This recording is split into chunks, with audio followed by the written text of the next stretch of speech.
that's something I'm really jealous of is theater. Like, that's another thing that I always wanted to have a tentacle. Yeah. That was another one of my little pet peeves. And yeah. I got into a play here. Something came up and the pieces fell together. Yeah.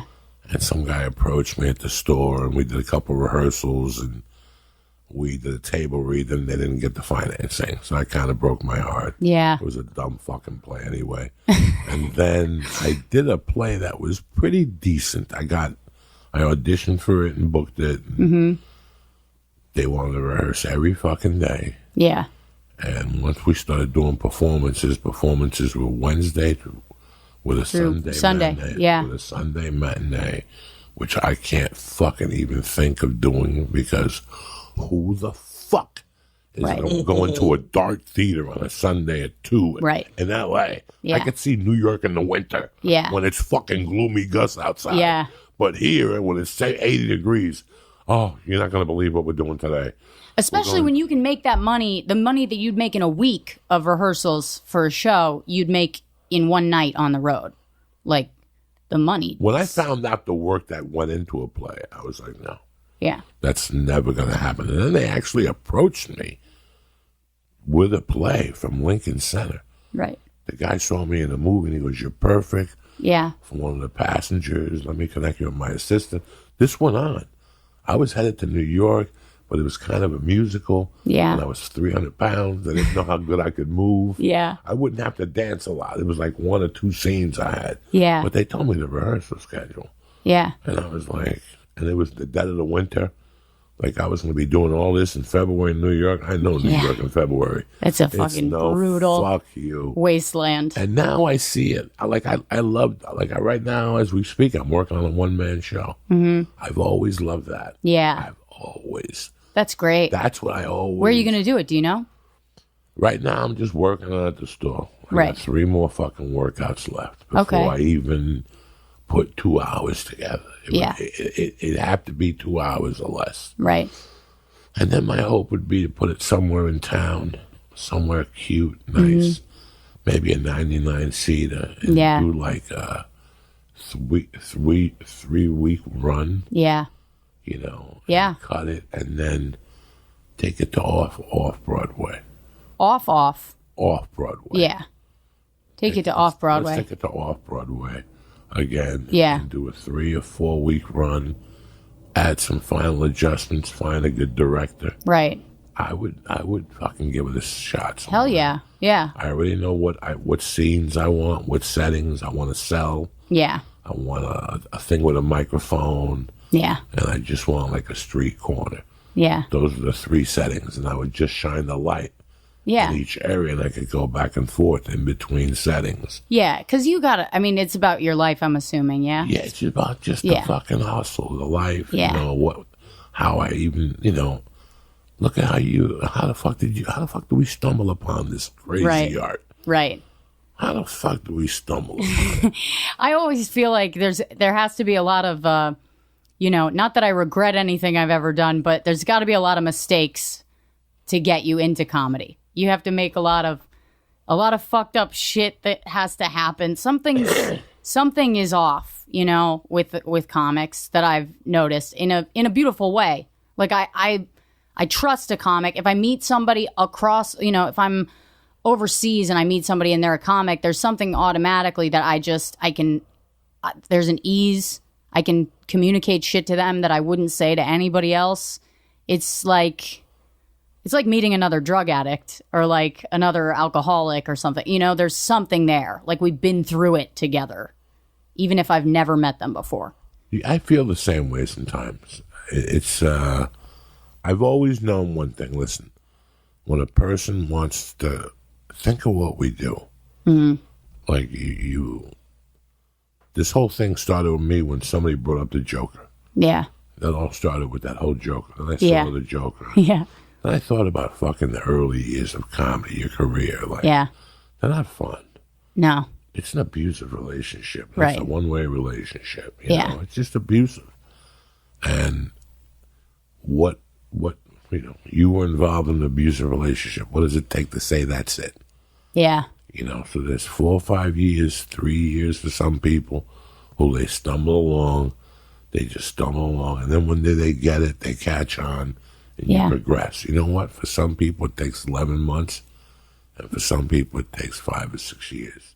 Yeah. For me, it took 3.5 years to finally go, oh, this is what needs to be done. Right. This is how it needs to be done. And how old were you when you started? When I first got on stage, I was 28 years old. Yeah, so you were older too. I was older. I was 28 when I first got on stage. It took me a good, honest 14 months of procrastination. Yeah. 14 months of procrastination.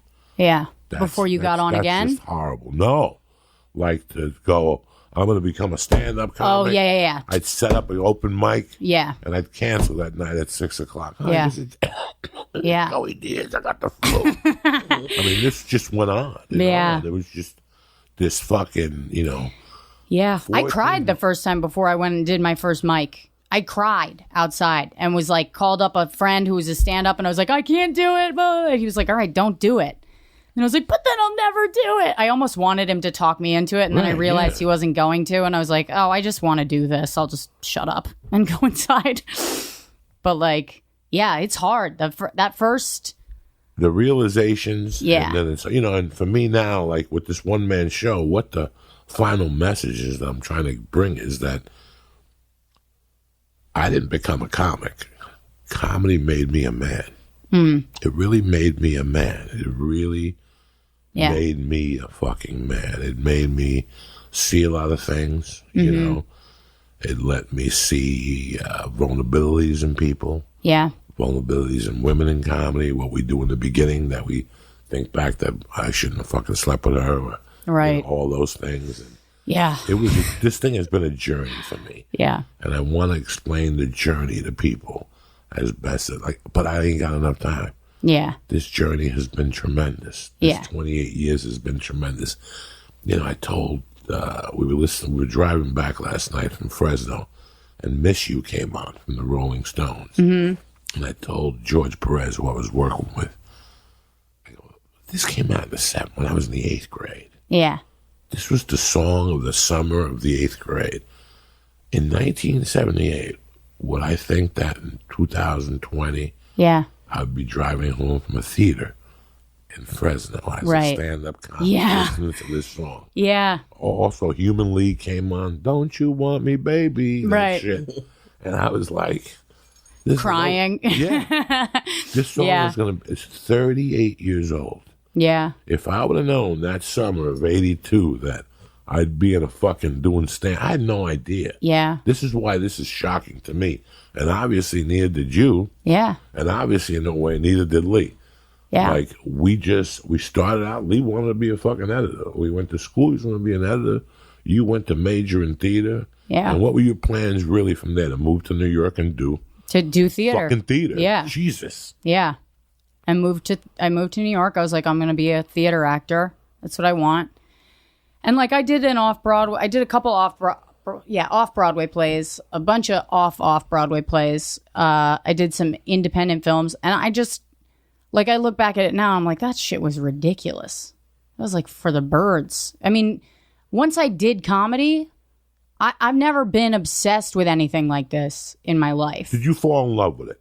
Yeah. Was it like a heroin for you? 100%. How many years? I hid it from my family. How many years did you do comedy before you quit drinking?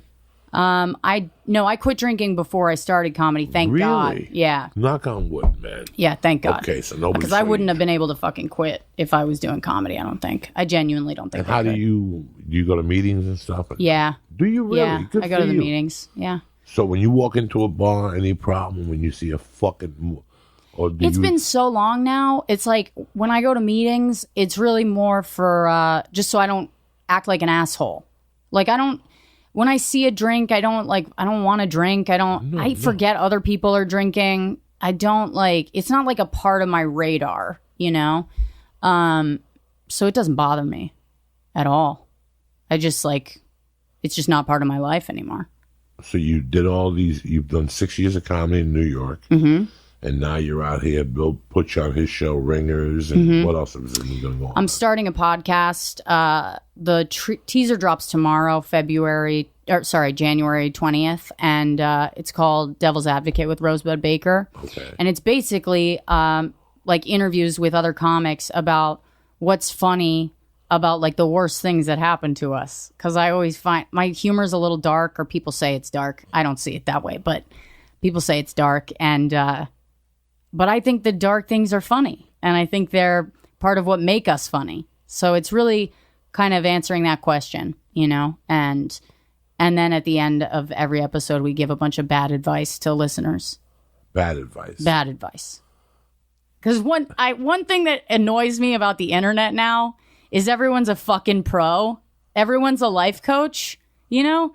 And it's like, who the fuck wanted what you've got? Like, who said they want what you have? It's crazy. You know? Or prove you have what you say you have. Yeah, like I look at these people, I'm like, if you think that you're like in a position to tell other people what to do, you're fucking There's delusional. a chick I follow just for that. Yeah. I follow probably 20 people. Just because you hate them. No, they're just delusional. Yeah, And yeah. I want to. They make you laugh. They make me laugh. Plus, I don't want to do what they're doing. Yeah. I know whatever the fuck they're doing is completely wrong. So I don't want to You're like, do thank what you for they're being doing. an example to me Thank you for being an example. of the wrong things.